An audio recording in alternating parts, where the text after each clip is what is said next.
જે સોશિયલ મીડિયામાં સમાચાર પ્રસારિત થઈ રહ્યા છે એ RNI વાળા બી ચલાવે છે, યુટ્યુબ સોશિયલ મીડિયા વાપરે છે, તો એ બી એના વિશે શું કહેશો? હવે આ પ્રિન્ટ મીડિયાના માધ્યમથી આ લોકો જે સમાચાર ઇસ્યુ કરી રહ્યા છે, સાથે સાથે આ લોકો સોશિયલ મીડિયા પણ ઇસ્યુ કરી રહ્યા છે. સોશિયલ મીડિયાના માધ્યમથી બી આ લોકો સમાચાર પ્રસારિત કરી રહ્યા છે. ખરેખર પ્રિન્ટ મીડિયાવાળા સોશિયલ મીડિયાના અંદર સમાચાર પ્રસારિત કરી શકતા નથી. પરંતુ તો પછી આને શું કહેવાય? આને શું કહેવાય કે ખરેખર આ કોણ બોગસ કહેવાય? પ્રિન્ટ મીડિયા બોગસ કહેવાય કે સોશિયલ મીડિયાના લોકો બોગસ કહેવાય?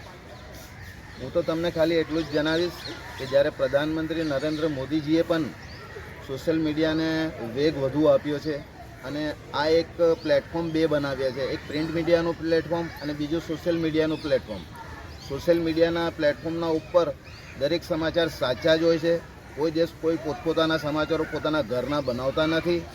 જે શહેરના અંદર જે પણ ઘટના બને છે, જે પોલીસ પ્રશાસનની હોય કે અધિકારીઓની હોય કે સામાજિક પ્રજાની હોય, દરેક સમાચારોને સાચી સેવા આપતા આજે સોશિયલ મીડિયાના માધ્યમથી લોકોને જણાવવામાં આવે છે.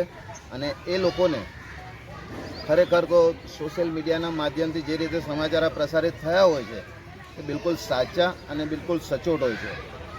અમારા લોકોને સોશિયલ મીડિયાવાળા, અમે MSMEના જે લાયસન્સ ધરાવનારા છે, શિક્ષણ અધિકારીઓ અમને આમંત્રણ આપે છે, પોલીસ કમિશનરશ્રીમાંથી આમંત્રણ આપવામાં આવે છે. અત્યારે ટૂંક સમય પહેલાં જ લીમવાલી મસ્જિદ પાસે સાયબર ક્રાઇમની ઓફિસે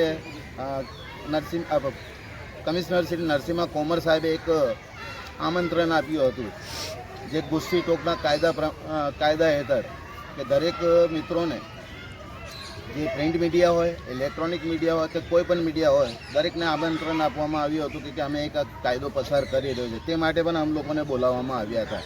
તો શું આ ખોટું છે? ને આ સાચા સમાચારો છે, જેને પણ આ ખોટું સાબિત કરતો હોય તે અમારી સામે પણ આવી શકે છે. આ તો પછી અમે માનહાનિનો કેસ એના ઉપર દાખલ પણ કરીશું અને આ બધા વિષયની ઉપર બધી ચર્ચા અમે ટૂંક સમયમાં કરવાના છે. અમે ખોટા છે તો અમને સાબિત કરે. RNIના તંત્રીશ્રીઓને હું તો ખાલી એટલો જ મેસેજ આપીશ, जिनके घर शीशे के होते हैं वो दूसरों के घरों पे पत्थर नहीं फेंका करते.